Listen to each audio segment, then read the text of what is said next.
What is up, you guys? It's Follow What If here, and today I'm going to be doing a new What If, which is what if Deku had Bell? And, or how do I say it? Beelzebub. So, what do you mean by that? I mean the baby that you see in the picture.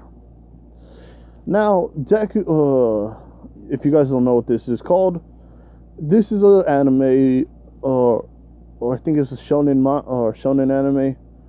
I forgot what it was called, but yeah, the show is called Beelzebub. It's about a man named Ogre having what's called adopting or being forced to have the Demon Lord's son, due to the fact that he wanted his son to wreak havoc and devastation. He wanted the Demon King's son, or the Demon King himself said, "I want somebody to raise this man to become destructive and powerful, someone strong and powerful and evil to raise my child, so that way he can lead or destroy stuff, or he wanted him to destroy the world for him." And instead of that, I'm going to have the Demon Lord, instead of destroying the world, or trying to destroy the world, or whatever. Instead of that, I'm going to have him keep Beelzebub, or make him have his own decisions in life, but he should have a father who's kind of like him, evil and strong. So, I actually finished part 1, but then I deleted it accidentally, so I know what's going to happen here. Deku is going to leave and make his, or how do I say it? I don't know if there's I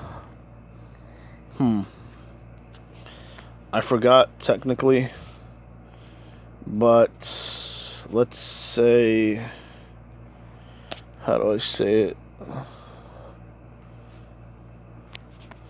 Oh, crap.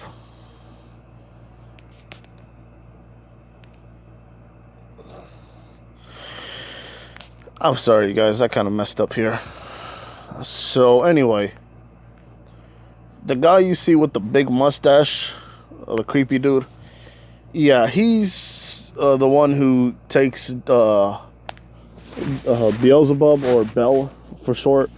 He makes him, he tells him to put Bell inside of him. If you guys don't know, he has a dimension thing where he opens up, or he splits in half, and somebody can be inside of him and not inside of him, you perverts. Not only that, he can store other objects, but it's not a quirk. It's him as he's a demonic teleporter, or a demonic dimension holder, whatever you want to call it. But anyway, he tells him to go and find somebody strong, evil, or at least somebody who has like his kind of thing, the standards of his. Now, Deku is a kind and loving boy. No, he's not. Not in this one. He's much more destructive. He's much more rude, or not rude, but he tends to be evil looking, and he's very strong. As a kid, he was always picked on, but his rage set forth and destroyed or beat up a lot of kids, and that's when he got the name Ogre.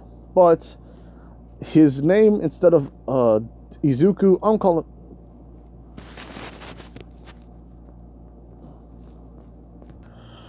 Sorry that my thunderstorm came up and did a lot of stuff, but anyway.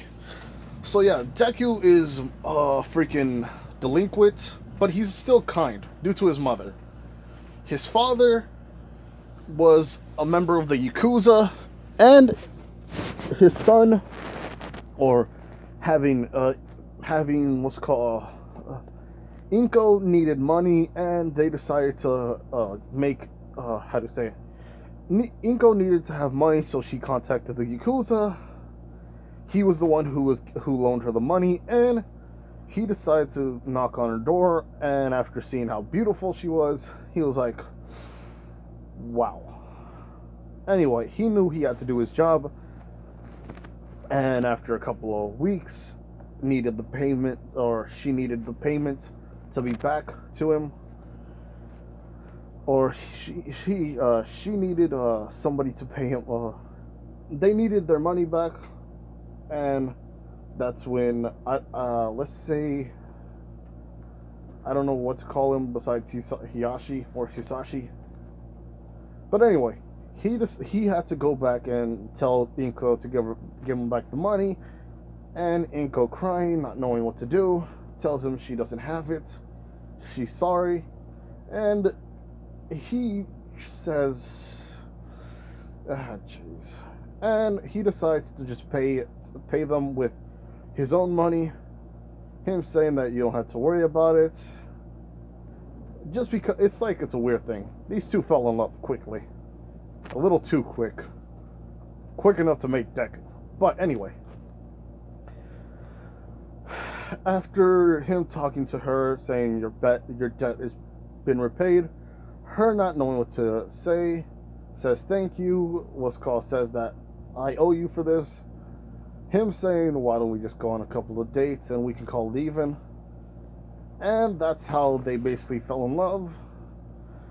Deku being Inko being the kindest girl on earth, and freaking Deku's dad being the freaking, one of the members of the Yakuza.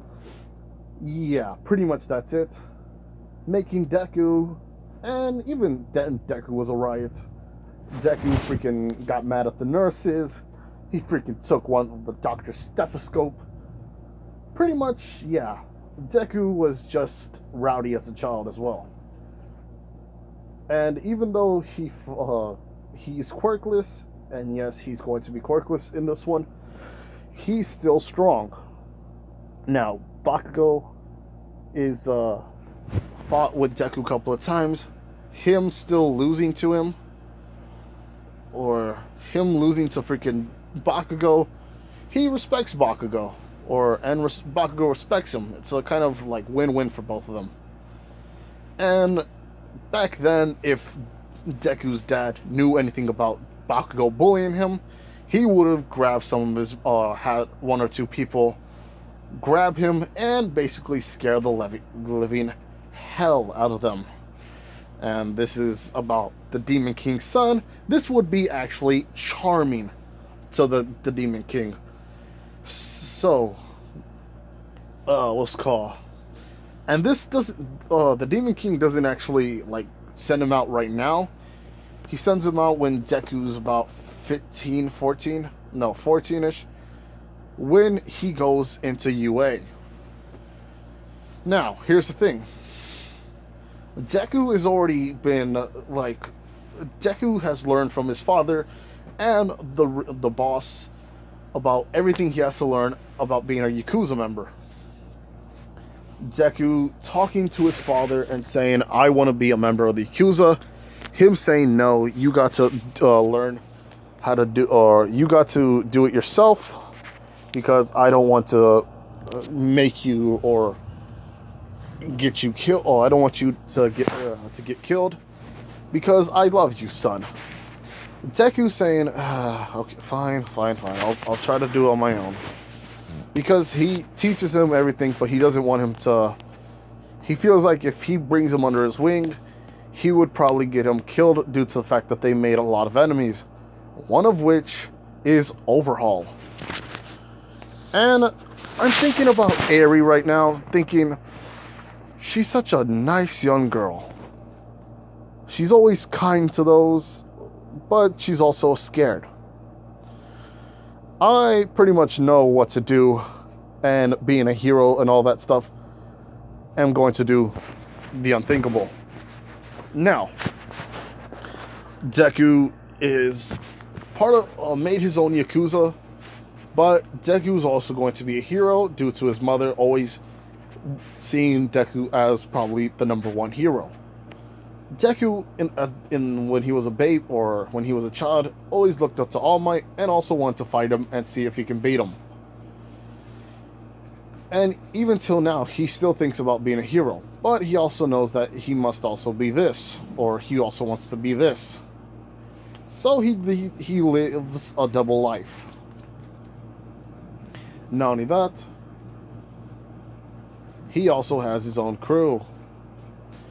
And I'm thinking about a couple of people whose lives are boring and have been has gone through a lot of pain, and some of them who needed financial support.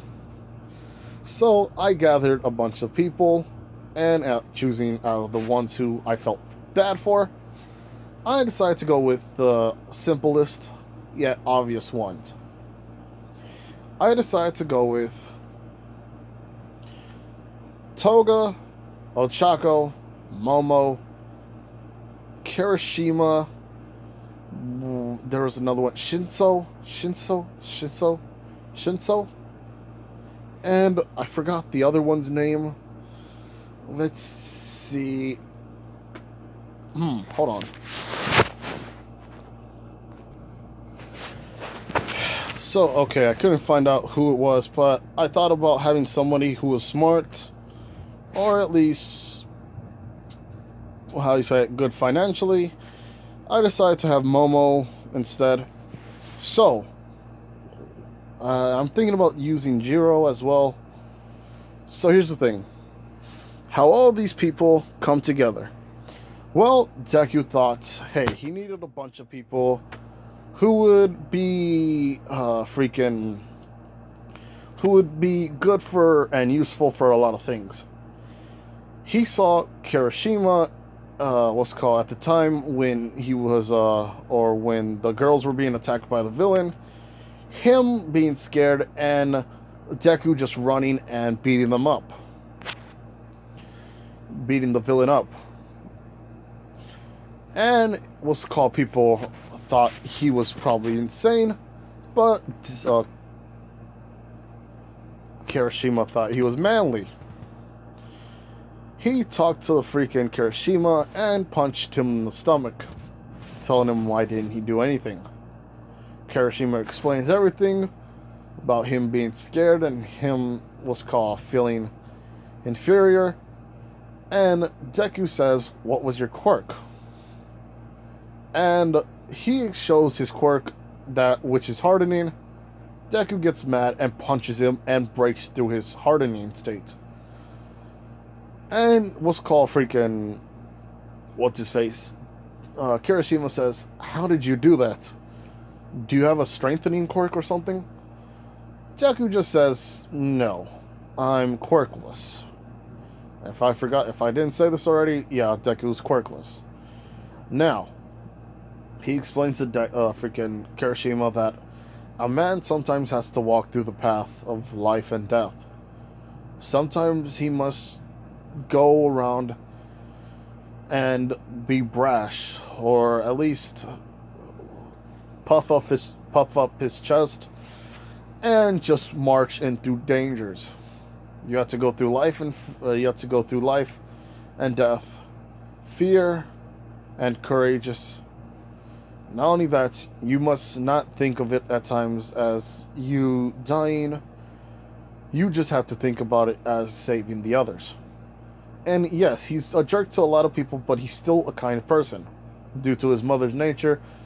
If not, he probably would have just been killing everybody. But he's not like that. So, Kirishima understands this, and Deku takes him under his wing, having him to become one of the first members. But him not wanting freaking Kirishima to be bad says, or not Kirishima, him not wanting freaking Bakugo to be like him, due to the fact that Bakugo isn't going to be part of his team. Because I thought about it, and it's like, Deku wouldn't want him to be like that. Because in this one, like, if I forgot to say it, I'll say it again, they're best friends. Bakugo respects Deku, even though he's quirkless, due to his strength and beating up 4th graders, he looks up to him. But in the same time, he also, Deku sees him as a good friend and as somebody to look up to.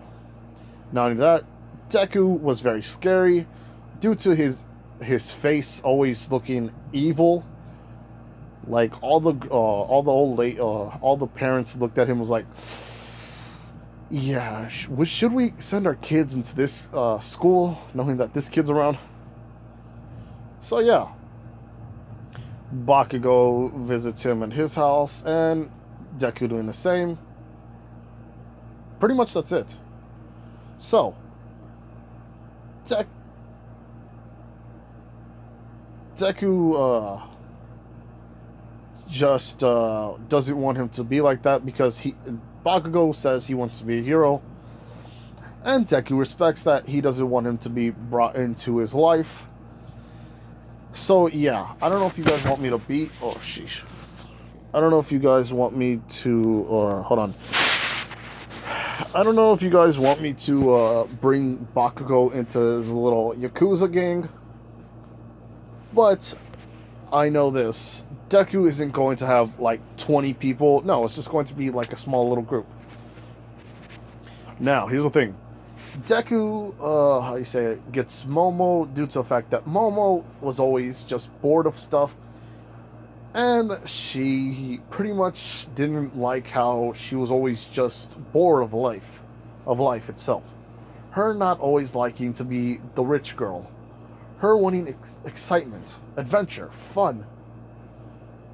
And this is when Deku walks past her, and she says, what's it called? Hey, you dropped something. Which Deku did. It was his wallet, and she saw a bunch of cash due to the fact that his father is still rich. Since, let's say, being in the Yakuza over the years, him gaining more and more money due to more jobs and him being close with the boss, he thought, or she thought, like, oh wow, he probably has a rich family. But he sees Deku. She sees Deku, and Deku is just wearing, how do you say it, something like that. Always just wearing something like clothes that not rich people, like rich people never. She sees that Deku isn't wearing like any fancy clothes, even when he's even wearing his red shoes. And she's like, sir, you dropped this. And Deku was like, oh, yeah, I'm sorry about that. Momo talks to him a little bit, tells him, what is your title or something like that. She talks to him like if he was actually rich or like has a wealthy family. Deku just says, nah, my mom's pretty much my mom, and my dad's pretty much, yeah. Him saying his last name, she says, oh, I don't know that family. Deku saying, well, my dad doesn't, my dad's usually, a bit different. Her saying, so are you like, is your family a member of like, a freaking, how do I say it? She's thinking like she's thinking that his parents are probably like CEOs of a company due to his like wallet, and there's like, let's say there's $100 bills or yen or something like that, and basically he has probably around 30 of it. He has 30 $100 bills. And she's like thinking, wow, okay, so this man doesn't care. But she also says, so what? Deku just says, nah, this is my allowance from my father, but yeah, he's not a CEO or anything. He just says like, my father's just a member of the Yakuza, and my mother is just she's just my mom. She works at a little I don't know what she did, but let's just say she just works at a like she just works at an office.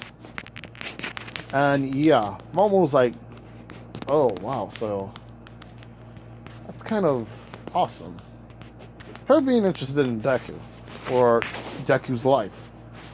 This is something that she needs. This is like a little bit of excitement. And she says, mind if I come with you for the day and just hang out with you? See how life is like in your shoes. Deku's like, yeah, sure, but not a lot of fun things for somebody of your status. Her, like, thinking, yeah, even though it's my status, I still want excitement and adventure. It's always boring being the rich girl. And Deku says, okay, follow me. Them going into an alleyway, and him just saying, hold on. Anyway, Deku saying, okay, here, go into this spot. Oh wait, there's a dumpster. Here, go inside here. Her saying, wait, what? And her just like, or just like, him just carrying her and just throwing her inside the trash can. And she says, what the heck? Him saying that there's never trash around here anyway. Don't worry. Just hide in here and just see what's going to happen. Her just saying, okay. And this is when a bunch of people arrive and says, oh, look at that. Well, if it isn't if it isn't the ogre, and if you guys don't know what I mean, I'm not meaning the Baki, that ogre. No, his name is Toga, but people, after hearing his freaking how scary he is and how strong he is, they call him the Ogre. Them deciding, okay, this guy, if we beat him up, we will get a lot of cred, or like street cred. So yeah, pretty much Deku is like, alright you guys, what do you want? You guys are gonna fight me, you guys are gonna have to call the hospital or an ambulance, because I want to at least give you that much of a courtesy. And they're all like, there's no way we need an ambulance. Well, probably for you, but I think we can all handle you. It's 20 against 1. Momo's thinking right there, 20 against 1? What kind of creature, does he have any friends? Are they going to help? Or is he just pulling my leg? And this is when Deku's like, alright, let's go. Him charging, punching a lot of people, kicking them. A lot of them are having bats, and some are using their quirks. And Deku gets cuts, scrapes, bruises, he gets electrocuted, a little bit burned, but he's having a good time just beating all of them up. And just doing some kind of Oda state, calling it the Oga punch. And yeah, pretty much that's what happens. Momo is kind of amazed at Deku and his strength. Not only that, he's rich, but his family is normal. Him just being like a weird, a jack of all trades. It's just weird for her. But her feeling excited, says, can we be friends? And Deku's like, what'd you say your family was again? Momo says, I'm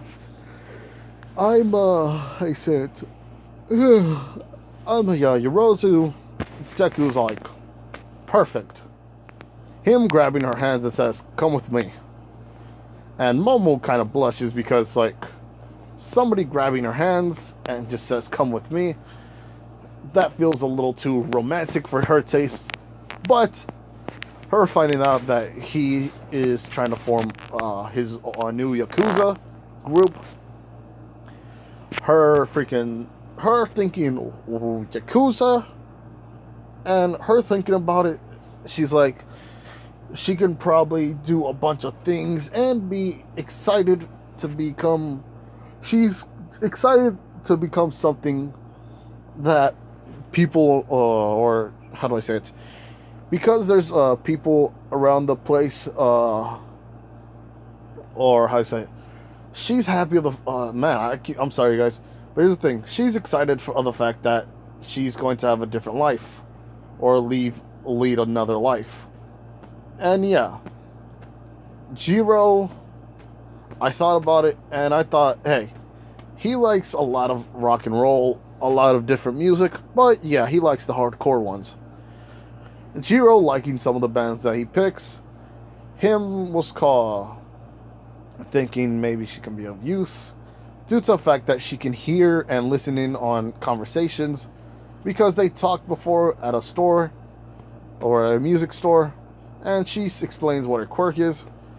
Him saying, oh, well, maybe I have some use for her. She probably might get scared, and she says, do you want to be in the Yakuza with me? Her saying, what the heck?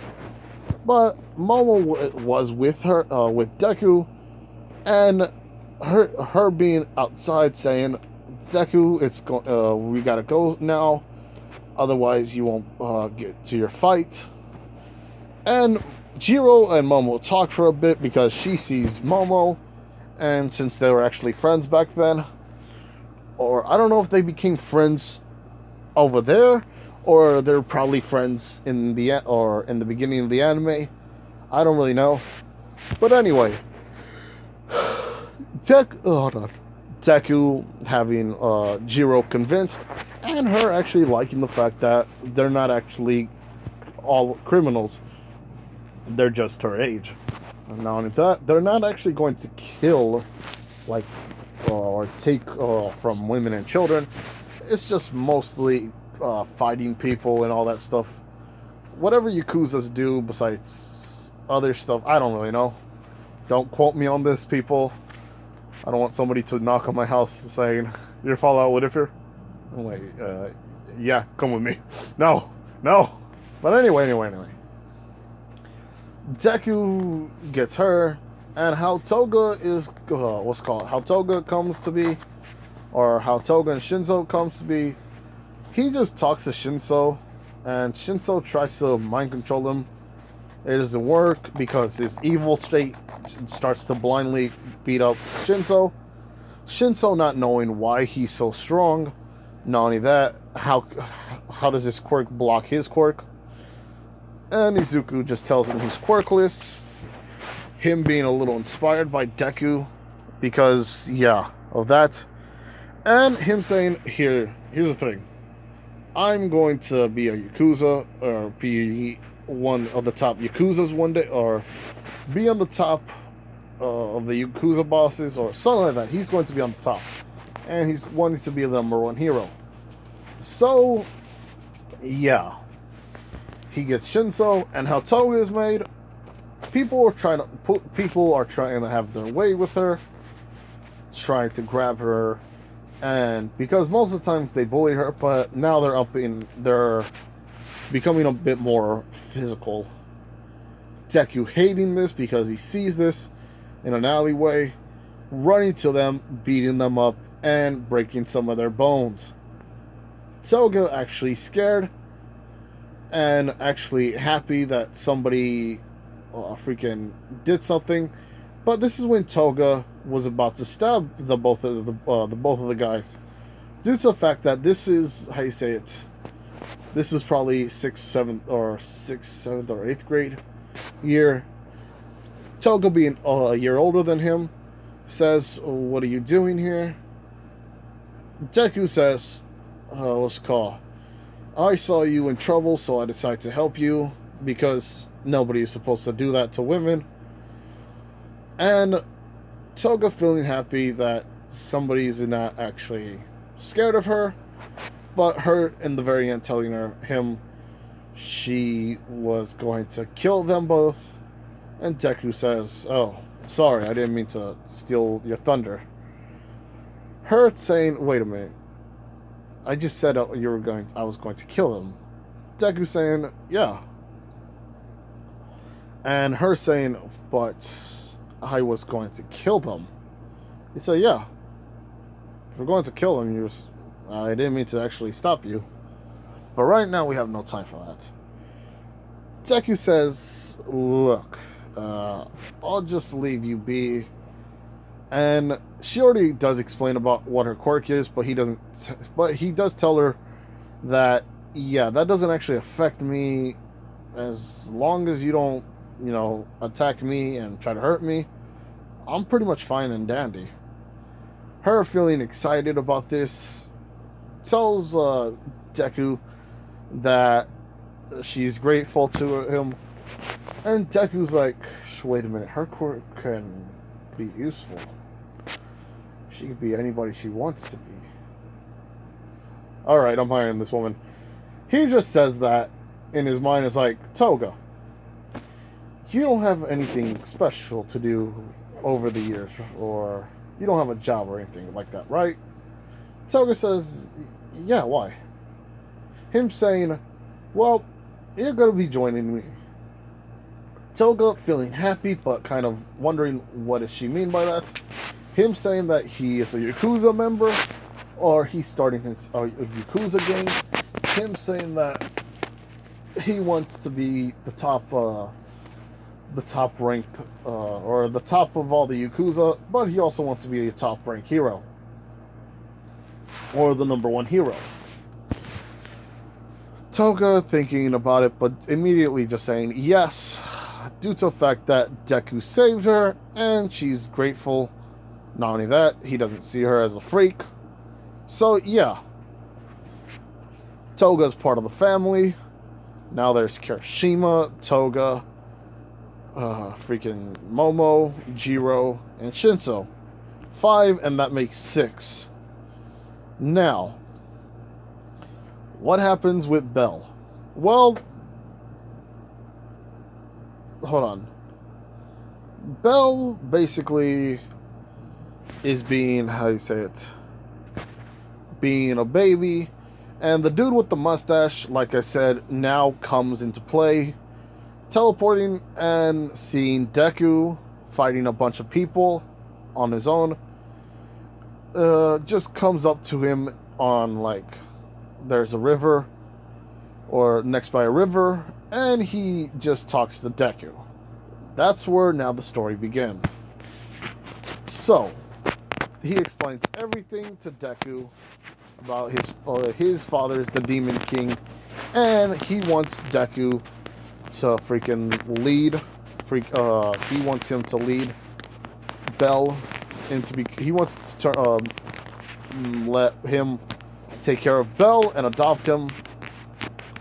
Basically meaning he is going to be known as the Yaku, since what's his face? Since the Demon King was playing around doing some shogi, and they find out about Deku, saying this is the man that we need. He is hard on people. Not only that, he is destructive and evilish. Not only that, he's a strong person. And yeah, basically all those things make the Demon King happy and says, alright, my kid shall be with this man right here. He shall be his father. Like I said, if he wants to be the Demon King or just be his own self, I don't care, as long as Bell is happy. So, that happens. Now Bell is with him, and pretty much a lot of things happens. He can't go over a 15. He can't be away from Bell around a 15-meter radius. Bell always likes it when he climbs on top of Deku.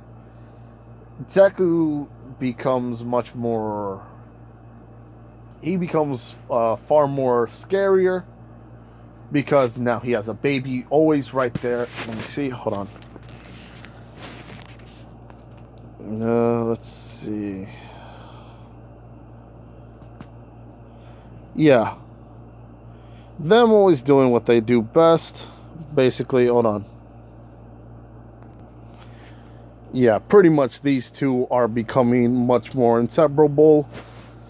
And yeah, that is the end of the that is the end of eighth grade year. And the mother and father, out of all this, the father knows Deku wants to be a Yakuza, and he knows that he wants to be a hero. His mother only knowing that he wants to be a hero due to the fact she wants him to be a hero. Both of them being proud parents, but his father being even prouder. And yeah, this is where the anime starts. And this is where this ends. This is part 0 to it. I'm going to make part 2 soon. And I also thought about doing another one. And I'm glad to say it, nobody's actually made this one before. So I'm like, heck yeah, 2 for 2. So yeah, like, comment, subscribe, and tell me what you think about this anime. So anyway, bye.